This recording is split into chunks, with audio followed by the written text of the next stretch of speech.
Welcome to another episode of the Interstellar Business Show. In today's episode, we're talking all about learning experiences. I'm joined by Curtis Anderson, who's a learning experience consultant and also the co-founder of a fairly new app called Workbit. Just before I get into talking with Curtis, and it was a great conversation, I learned so much, and I'm sure you will too.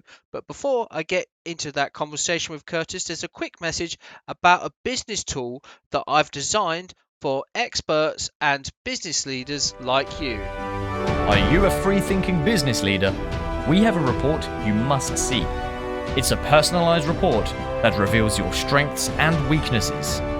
Head to interstellar.report and get your free report today. Test yourself at interstellar.report. So I'm very pleased to have on the show today, on the Interstellar Business Show, Curtis Anderson, who's the co-founder of Workbit and also a learning experience consultant. Welcome to the show, Curtis.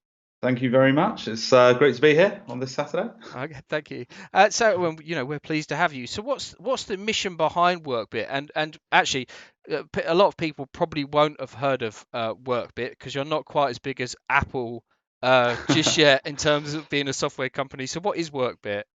Like you said, we're quite a new company. So Workbit is, I suppose, at its heart, it's a platform which is trying to create a kind of learning society. So we're trying to join up what we call the kind of, I suppose, holy trinity of learning, which is working, learning, and communicating.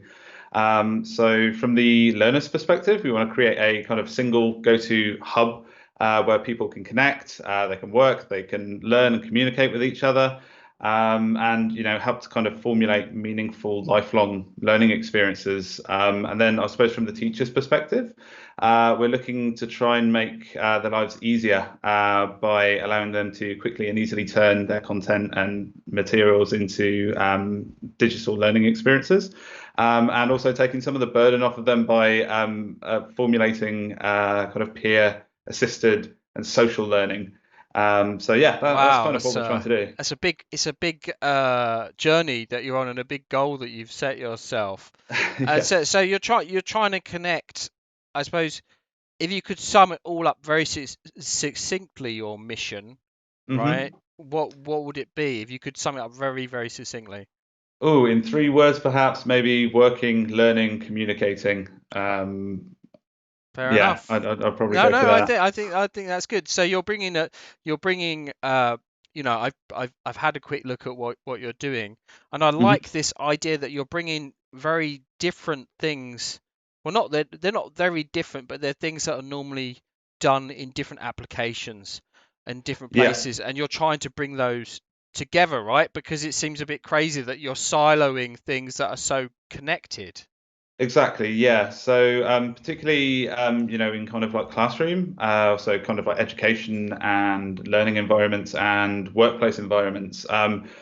I think as human beings, we are constantly learning anyway. We're learning animals, and to think that if all the learning takes place in either a virtual learning environment or it takes place in a learning management system, and then we kind of tick a box or kind of like look at what the results of that are, it completely ignores all of the actual kind of learning that we do in the workplace as well, or when we're actually kind of even having conversations with friends at school or at university, and because we're trying to do that in a digital environment, obviously communication is key to learning. So we're trying to bring in all that kind of the short messaging like we see in the likes of WhatsApp and say Skype and I suppose Microsoft Teams now, as well as that video communication. I suppose like very much like we're doing at the moment over Skype, but you've got that in so many different kind of apps these days. And just trying to join them all together into a single coherent platform where you can have your knowledge base, you can have your communications tool, and you can have your e-learning experiences there as well. So it's all just joining everything up really. Okay, and so I'm just thinking how this would play out because it's quite a big idea, right? So I'm just Hmm. thinking these are big ideas, and sometimes when things aren't very specific, it's hard to digest, right? Sure. So like, let's say I'm an accountant. I've got 10 people in my office. We always like learning about new things in the accountancy world. How would I use it on a daily basis for my accountancy firm? Sure. So, I mean, you could use it by way of a knowledge base. So, as soon as something kind of like new or interesting kind of like crops up, or say, the Financial Conduct Authority decide to disseminate some new compliance, or something that has to be complied to, that can go up and be stored on the platform, and then you can communicate that by sending out alerts to, the rest of your colleagues.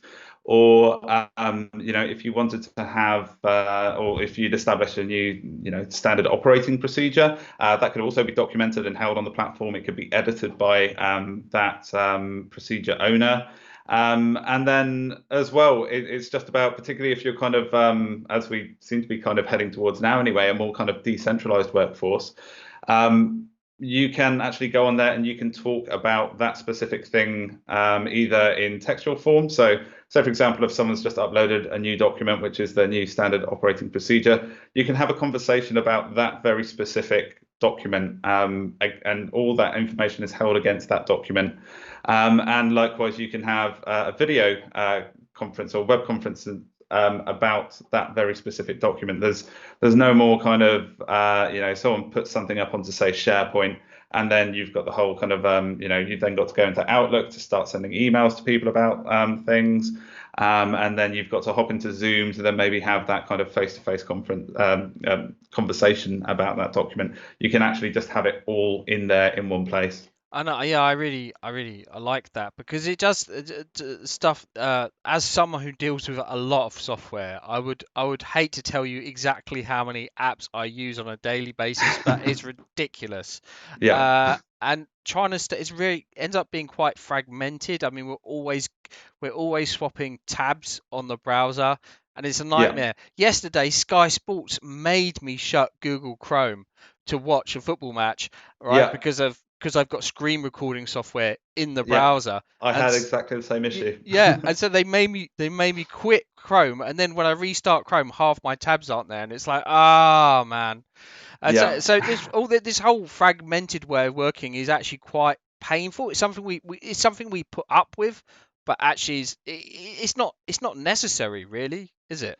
No, I certainly don't think so. And that's kind of what we're trying to address, really, is, I mean, like you said, I mean, I'm looking at my desktop at the moment. And I think on the toolbar at the bottom, I've got about 20 different apps, some of which I do use regularly, some of which I don't use regularly. But, we need to start, I think, where possible, actually kind of merging things together and saying, right, okay, if we're going to kind of like work on something or learn about something, why don't we have all the communication tools surrounded around that and use that actual kind of that bit of learning content as the hub, and then all the kind of like spokes sitting around it, rather than saying, okay, Zoom is the hub. That's where we go to do all the kind of, any kind of web conferencing.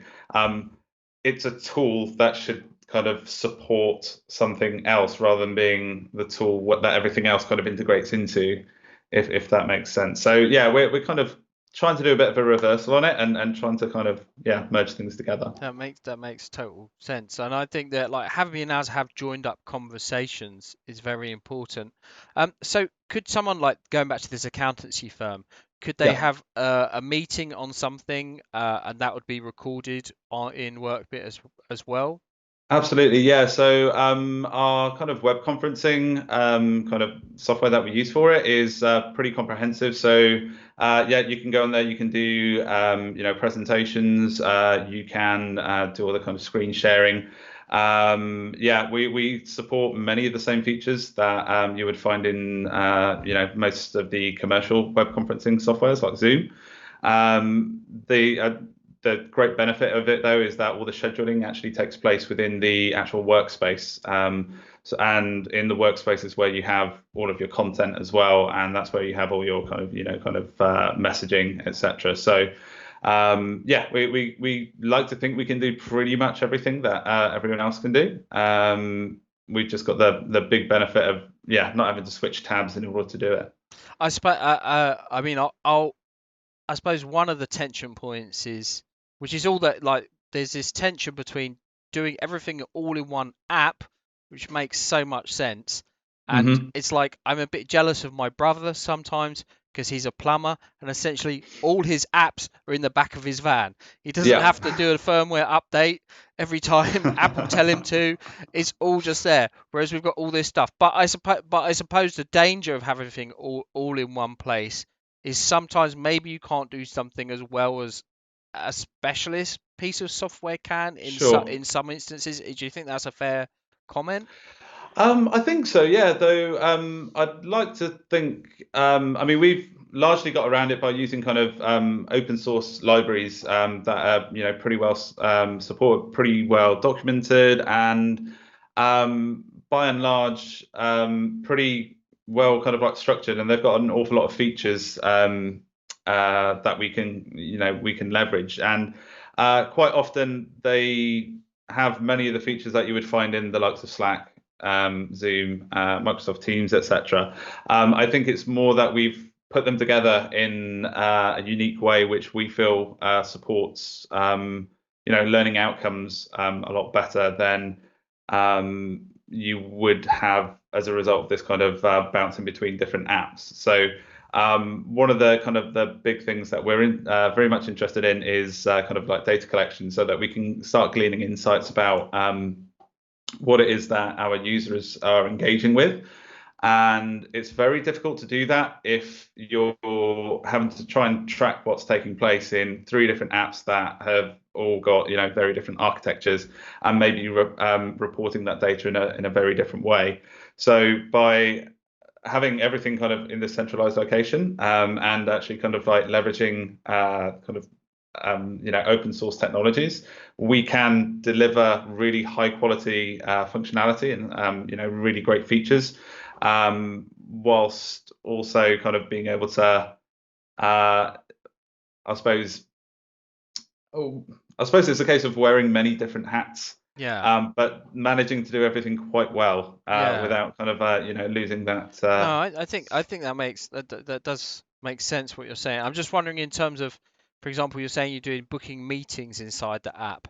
I'm just Mhm. wondering, like, if I then want to set up a meeting with a client, like, do I still need an external booking calendar, or can that be done all in your app as well?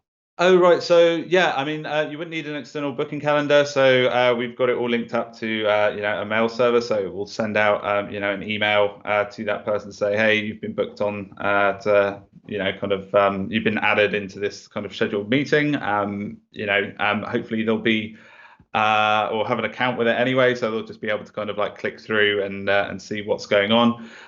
So within the app itself, there are we've got a pretty fully featured calendar in there, so you can kind of schedule meetings, you can join meetings, and of course kind of send notifications out to people to let them know that Great, they're great. part of that meeting. I just want to widen out the conversation now, and we will come back to talking about Workbit, but I just want to Sure. talk about learning management systems in Hmm. general. Obviously, there's some big trends which are like this year, which are unavoidable, which is, Yeah. people not in buildings together, and obviously having a learning management system which brings people together, whether it's Workbit or something else, is very important right now. Is that a Yeah. big trend that's driving a lot of your growth right now? Absolutely. Yeah, I mean, we seem to be, I suppose, one of the, beneficiaries of the current crisis, if you could call it that. It's certainly driving an awful lot of interest, as you might imagine. Organizations, I mean, a lot of training organizations, for example, are now looking at how they can turn what used to be, very much classroom-based, face-to-face training into a digital experience, where they're having to kind of chat with people like we are, over Skype or Zoom or whatever. So yeah, that's a big driving factor at the moment. I think a lot of organizations are having to change up their business model very, very rapidly in order to try and I think capitalize might be the wrong kind of term for it, really. But in order to kind of maintain clients and customers and be able to continue delivering what it was that they used to have to do kind of face to face. I mean, some of the people that we're working with at the moment, they would have to, they'd be traveling to, the Middle East and to Africa and to, the United States to go and deliver face to face training. Obviously, that's no longer on the cards. So, yeah, it's certainly, I mean, for us, it's a fortunate trend. And I think I'd like to think for everyone else, it's going to be a good trend as well, because I think I don't know, for the past 18 months or so, I've been working pretty much entirely remotely. And I think for me, it's given me that kind of, that lease of kind of freedom to be able to kind of go and work wherever I want. So, kind of last year, I was able to go on holiday and still kind of keep doing my business stuff. So, it's quite interesting. It's a bit of a paradigm shift, but I think it's going to be good. I think this change is, like they say, the new normal. I think the new Hmm. normal is here to stay, and I think a lot of people are going to be working from home. Let's face it, people aren't going to be back in offices until probably the end of 2021. Hmm. That's the reality. Um, and because they're going to be so used to it that by that point, who is going to want to start going to jobs which force them to be in the office and spend 2 hours a day commuting? Exactly. Spending a whole waking day a week commuting is just crazy. So I think the trend is here to stay, and I think it will become a competitive thing Hmm. for businesses and clients and uh, basically all the old-fashioned mindset, the resistance to it is going to have been broken through, because Yeah. the laggards who didn't want to change have been forced to change, and they'll be bringing everyone else with them. So yeah, Yeah. it's a massive disruption, but hopefully a long-term positive one. Don't miss out on future episodes. Be sure to subscribe to our show and keep notifications on. So are there any other trends that are driving your future choices then, obviously apart from remote learning? Um, so I mean, Like yeah, so we've got, overwhelm, for example. I'm thinking about digital yeah. overwhelm, that there's just too much noise and distraction. Is that something that you're thinking about? Yeah, I mean, so certainly in the way that we've kind of structured our platform, it's, there is always too much to ever possibly learn. And it's quite easy, I think, when people start thinking about kind of like digital learning and what it is that they want the people that they're, training to learn, is to just give them everything and say, here it is, go away and kind of, try and make sense of it. There may be, some kind of like token gestures towards kind of like breaking stuff down. But, at the kind of core of what it is we're trying to do is to, make sure that the content is structured in such a way that it doesn't overwhelm the end user. So we don't want people going onto our platform and suffering immediate cognitive fatigue and not being able to learn anything. It doesn't do anything for the person trying to learn. It certainly doesn't do anything for the learning outcomes at the end of it. So if you're in a business environment and you want someone to learn a new kind of process, if they're already kind of, frustrated because they haven't been able to find what it is that they're expected to learn for 15 minutes, 20 minutes, half an hour or so, they're just not going to learn. They're not going to have an outcome that is a positive one.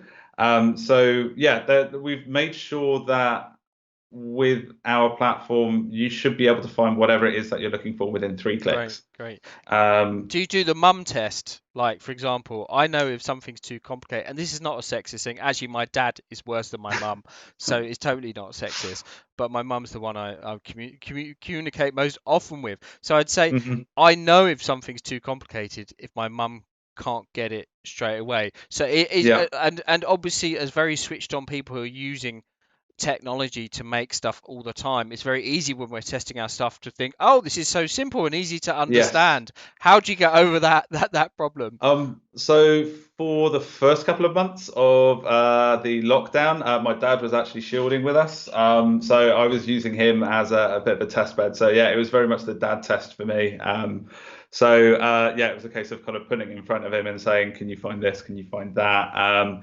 And yeah, so he was, yeah, it was exactly that actually for at least a couple of Brilliant. months of kind of user testing. Primarily because my dad is a complete technophobe. I am his tech support guy with pretty much everything to do with be it email or kind of setting up his phone or I know whatever where he else. comes from, though. I know it because actually, I used to do a very technical job in the film industry, and part Mm, of my plan a few years ago was to be less involved with technology. But actually, I don't think it's very possible to escape technology, and so I think we just have to think about how we mitigate technology yeah. being everywhere, and like sometimes take a break from it as well, which is why I'm growing my courgettes and cucumbers in the garden to have that off moment. Yeah. Is this your first app, Curtis, that you've designed? So I suppose it's probably our second really. So when Tim and I first got started, we actually created an app which we've kind of sunsetted now called Experience, which was it was kind of the same, though it got to the point where we realized that we weren't actually being ambitious enough with what it is that we were trying to do. So we, after 6 months of development, we kind of mothballed it, scrapped it, and then started work on Workbit. Yeah, the point of that was we needed to kind of like create new foundations on which to kind of build Workbit, and Experience just wouldn't have supported that. So yeah, it's our first kind of app proper. Well, certainly mine anyway. Tim, my business partner, he's very much a full stack developer. So he has built several apps, and yeah, so I have to rely very much on him for kind of deciding what tech stack it is we're going to be using. Yeah, I'm very much in the realms of kind of UI, UX, kind of learner experience, user journey, etc. Great, awesome. And what attracted you to building an app in the first place? For as a business, what's the business case for you for doing it? So my background is very much in the kind of learning technology side of things. So I used to kind of work in the defense sector as well as kind of private and public sector corporate training, in kind of ed tech as well, or some elements of ed tech. And the thing that most kind of like drove me into kind of doing this was having so many frustrations with all the kind of offerings that I was kind of provided with. I think particularly in the defense sector, there are very few apps or kind of applications or platforms which work in the defense sector because of how kind of secure everything has to be. So that was one of the kind of I suppose trigger points for me was spending 3 years working with a very much a subpar platform, knowing that there were all these other kind of technologies out there which we could amalgamate into an app and just make that experience for not just the kind of end user, but for the people actually creating content and kind of administrating these learning systems and learning platforms, just making their lives simpler, easier, better. And it was very similar for Tim. So Tim was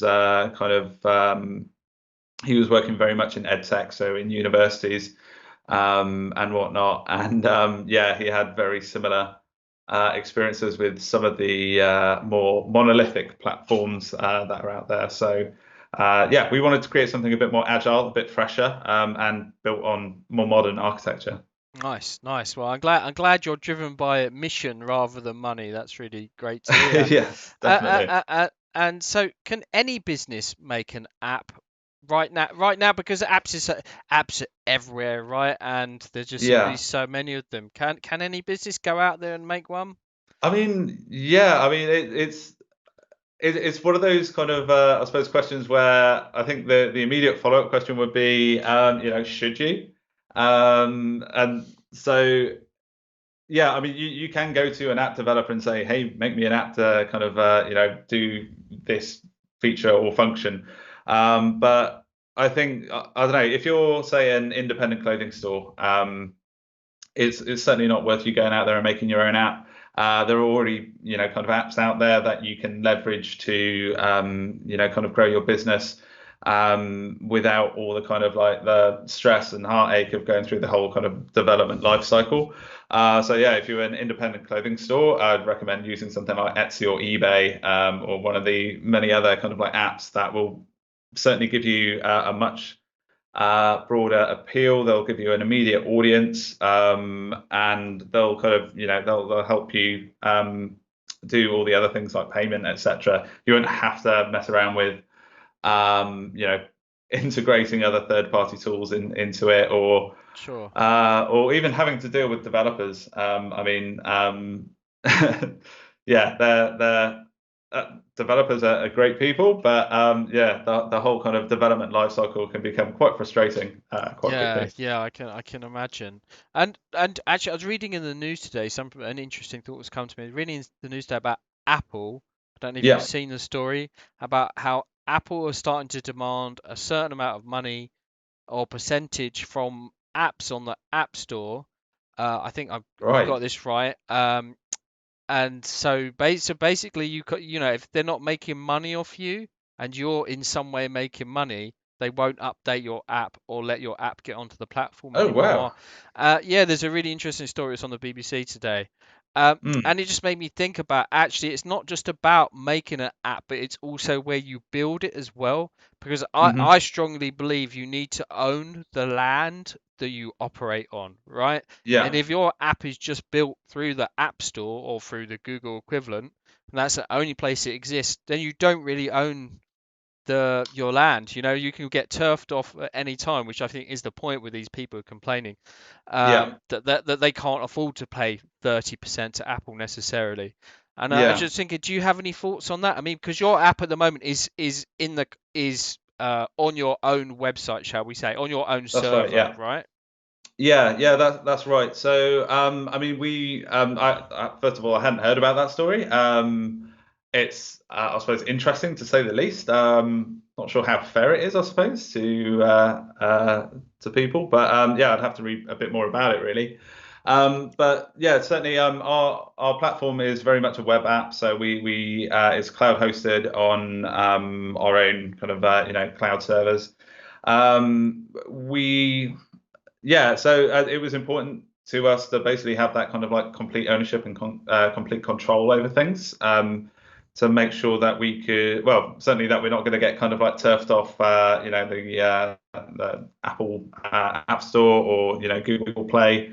But at some point in the future, we will be kind of like looking towards building native apps. So there will be an iOS app and there will be an Android app. But yeah, I think that certainly kind of Yeah, it's interesting. changes things. I think hopefully by the time you get to the point where you're looking at having an app in the App Store and so on, these things have been dealt with. Like there's Mhm. anti-competition probes that are going on Yeah, with the EU, which are going to be dealing with this. I'm just briefly looking at the story here now. Basically, it's like people are just saying that Apple have said they're going to reject like updates to apps for bug fixes and new features unless we submit to their demand of 15 to 30% of revenue. Even yeah. worse, they've told us unless we comply, they'll remove the app. So yeah, interesting So times. that's a bit kind of hostage and ransomy This type is yeah, situation, this really. is the problem with them owning the marketplace, I think, and Hmm. I think that's why it'll become a big issue, and I don't think they'll be able to carry on um, doing that. I think Yeah. they'll have to allow another. It's a bit like what happened with the Google Shopping, right, at the top of Mm. Google, that now other shopping marketplaces are at the top of Google Shopping, and I think Yeah. it's going to be like that there'll be other app stores on Yeah. your devices. I think that's what will happen.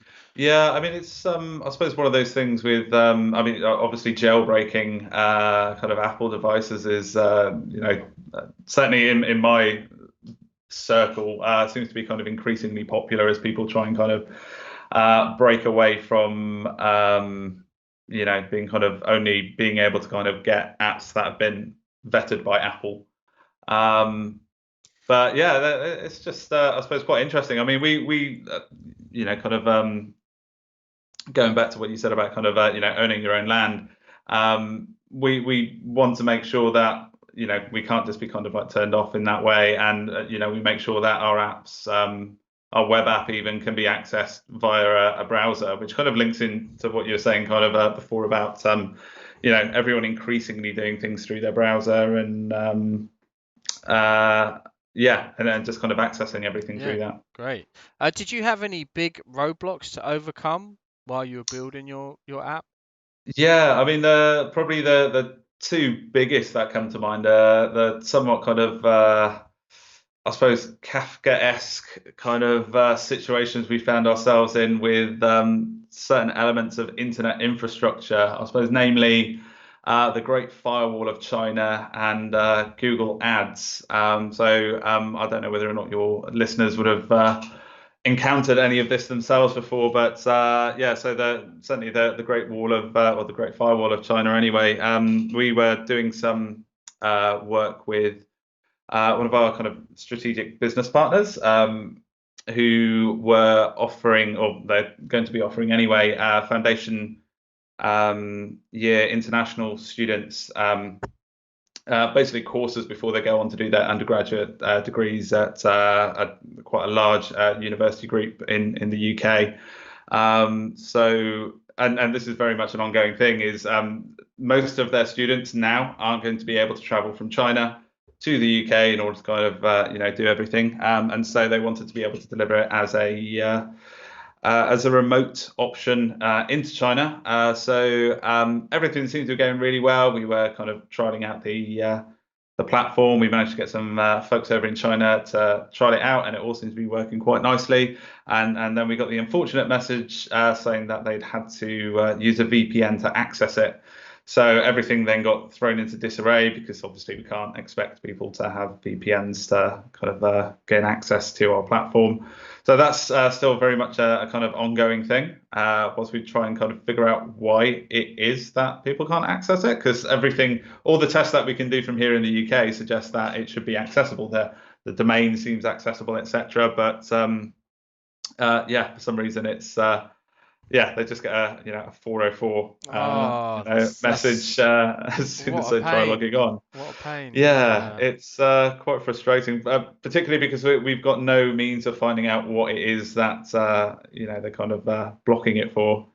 So we might be able to change things. The other thing that we've experienced is with Google Ads. So the first Google Ads campaign that we ran, for some reason, managed to get us blocked or suspended. And I don't know whether or not you've ever had any kind of experience like this with Google Ads, but no, I haven't. I mean, I've run lots of Google Ads, but yeah, I've not been blocked. Yeah. So we still don't know why. I mean, as far as we were concerned with the ad, it simply said something along the lines of, well, this is still back in the experience days. It was kind of try it experience, our LMS, blah blah blah. It got blocked, and we can't figure out why, and they won't lift the suspension. And every time we've stopped doing it now, because this took place probably over a year ago now. Every time we phoned up and tried to get some information out of them, the kind of customer service person would get to the point at taking our customer number and then saying, I can't have any further conversations with you. I can't tell you why. And I've got to end the call, unfortunately. So it's just how bizarre. That seems just totally crazy. They can't even tell you. Yeah. Again, that's an that seems like an anti-competition thing, really. Yeah, I mean, it's impossible to tell, because we can't actually find out any more information other than the fact that we're blocked. But it's quite interesting if you were to Google it. There are plenty of people that have had the very much the same issue. Are you sure the name Workbit wasn't used by some undercover spy beforehand, and that's why I'm not sure. So we haven't. So this was so at the time, because we rebranded around January of this year, because we were previously going by the name Nucleus, and that turned out to have been I think there was another organization over in India that was using a similar name, and frankly, it just wasn't that kind of original a name. So we did a bit of a rebranding exercise and swapped over to Workbit in January. But we haven't well, we just discovered that there wasn't really much point in kind of going back down that route anyway, because we were having quite a bit of success using LinkedIn ads. And I think with LinkedIn ads as well, because we're very much a business to business sales wise, it actually allows us to get stuff in front of, the people that we're after a lot easier, rather than with Google ads, where I think it probably would have been a bit more difficult to actually get it kind of like focused down to the exact people that we wanted to get in front of. Brilliant. Yeah, it's like, yeah, you have to qualify them out in the advert, but yeah, you can. Mm. There's a lot more data that you can use on LinkedIn to. Head to interstellar.show and find all the resources mentioned in today's episode. Plus, discover powerful training which will help you grow, work, and live smarter. Visit interstellar.show today and begin your adventure. Cool. So do you get to switch off from work? Are you a digital addict yourself? Can you actually have you always got your phone with you and your headphones? Unfortunately, do I very much have to force myself to kind of put it down. I'm very much one of those people who wakes up at, I don't know, at the moment it's about 5 o'clock in the morning, and just kind of look over at my phone and start kind of browsing. Normally it starts off with the news, and then it just kind of like, moves off over into kind of industry news, I suppose. And then I'm rolling out of my bed at the moment in my pajamas, straight to my desk in my study, and then just staring at screens for Hey, the we've all next. done it. We've all done it, Yeah. Curtis. It's okay. I won't tell anyone else if you don't, okay? No, it's I don't know. I think it's just part of the current situation, isn't it? I suppose it's Pajama yeah, Club. it's what There it you is. go. Yes, exactly. First rule of Um, Pajama Club: there is no Pajama Club. There you go. All right. So do you work on hard to get your work-life balance right? Do you actually find time to switch off?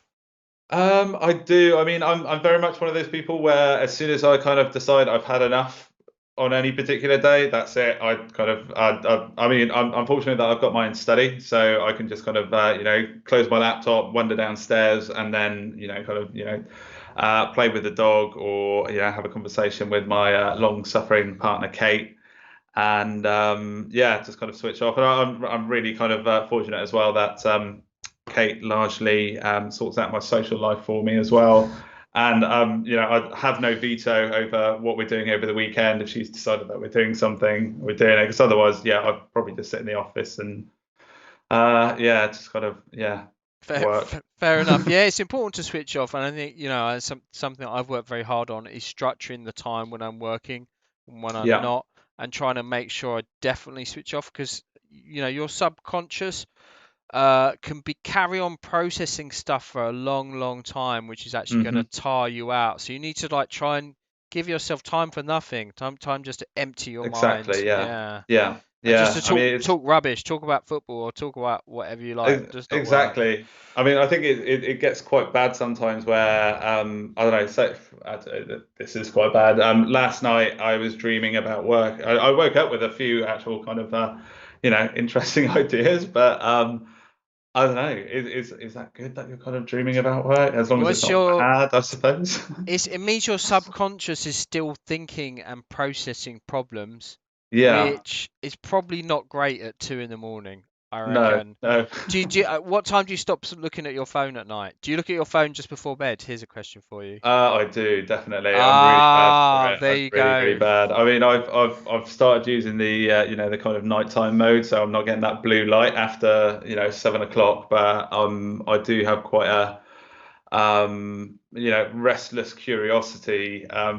I like to use that phrase anyway for it, but I think that mainly means I'm looking at just kind of just rubbish on the internet, just to keep myself entertained. Keep scrolling, keep scrolling. That's right. Exactly. Yeah. Yeah, I mean, it is good to get, if you can get yourself and be more conscious and put that phone down. I think that's a really good way of Yeah. not then waking up at 3 in the morning going, what was that idea or that thing? Because yeah, there's other times for that. Anyway, it's your Yeah. choice, dude. It's your choice. Um, so just jumping back to apps and enterprises. Um, Hmm. what forgetting about Workbit for a moment. Hey, who cares about that anyway? We didn't come here to Sure. talk about Workbit. No, I'm only joking.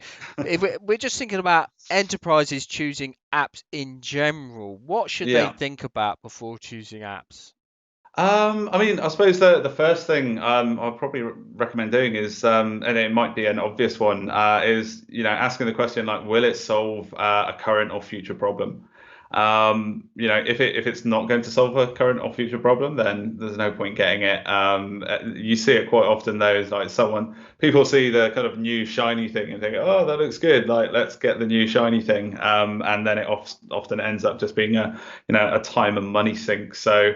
That's normally the kind of first sense check that I'd recommend. Another one, which is like, really big, in this day and age, is asking, will it keep both mine and my users' data safe? Obviously with GDPR now, although that may well be going away, obviously as we kind of go into 2021, when we actually kind of escape, Europe. But whether or not it still persists with the things like Data Protection Act, you want to make sure that all of that kind of stuff is secure. The penalties for it can be, not to say that they're ridiculous, but they can be quite hefty. So always make sure that you're going with someone that kind of understands about data security and uses encryption in as many levels as possible. How do you find out about the encryption? There you go.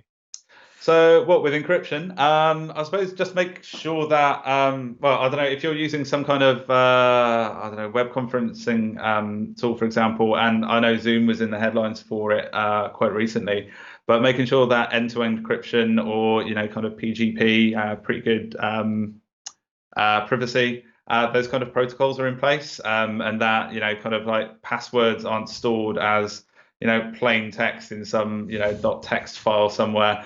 I mean, I see you laughing about it. No, it It happens. happens all the time, Yeah. doesn't it? So yeah, it's there are various ways that you can kind of check for it. So making sure that they've got certain ISO standards. I think what was it 27,001 or something like that. Yeah, yeah.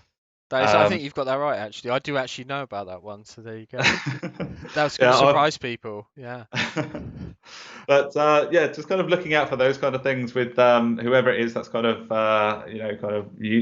producing the app or selling it is always quite useful. I'll say that actually knowing that we're Workbit isn't actually kind of certified for it. We haven't got the certification for that yet, but it's something that I had to live and breathe for a very long time. So it's kind of ingrained in what we do. I know a guy who can help you out with the 20,701. So if you need some help with that, let me know after. Oh yeah, that'd be great. So I'm just thinking about the opportunity cost of changing apps, because I think Hmm. too often it's very easy to look at the top line cost and the future ability of an app and go, wow, I'm paying £200 a month. This one over here is only going to cost me £30 a month. But what Yeah, we're not thinking about is actually the amount of time it's going to take to unwind your enterprise from the current app and yeah, then wind it into the new one, and how much yeah. of a cost that is. I think it's a huge cost. Well, that's it. I mean, you're absolutely right with it. Certainly, in my kind of like particular sector, kind of like learning platforms.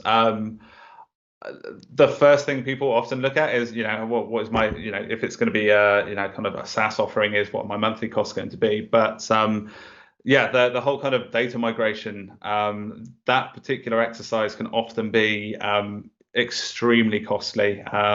It's almost certainly something that you must take into kind of consideration if you're picking something new. And training, right? And retraining for people to use it Training, as well. So yeah, I mean, I think actual, the user experience is extremely important. And the intuitiveness, I think in this day and age, the more intuitive a platform is, the less training it should incur. I mean, if we think about kind of like Apple products, like Apple are, they want their products to be able to, you can pick up an iPhone or an iPad, and it doesn't matter how old you are or what your kind of level of education is, you can just use it straight off the bat. I think I remember somewhere, was it kind of like they managed to get like chimps or chimpanzees to kind of like use an iPhone, and I think it was a chimpanzee.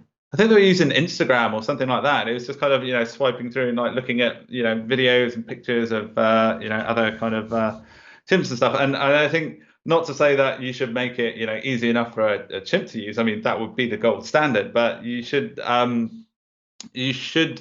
be looking for something that people can just pick up and use in order to kind of mitigate and lower that kind of that expense of training, because training can become extremely expensive, as I'm sure you know. So it should be highly intuitive then, I guess that's what we're going. Ideally, yeah, I would say so. And have you got any final tips for enterprises thinking about taking on board a new app or a new LMS piece of technology? Yeah, so I mean, certainly if you're going to kind of like move over to a new LMS, and you haven't, if you haven't had one before, then that's probably great. If you're moving over to a new LMS, then you might want to think about updating content and stuff like that, and whether or not that's going to see a kind of return on investment.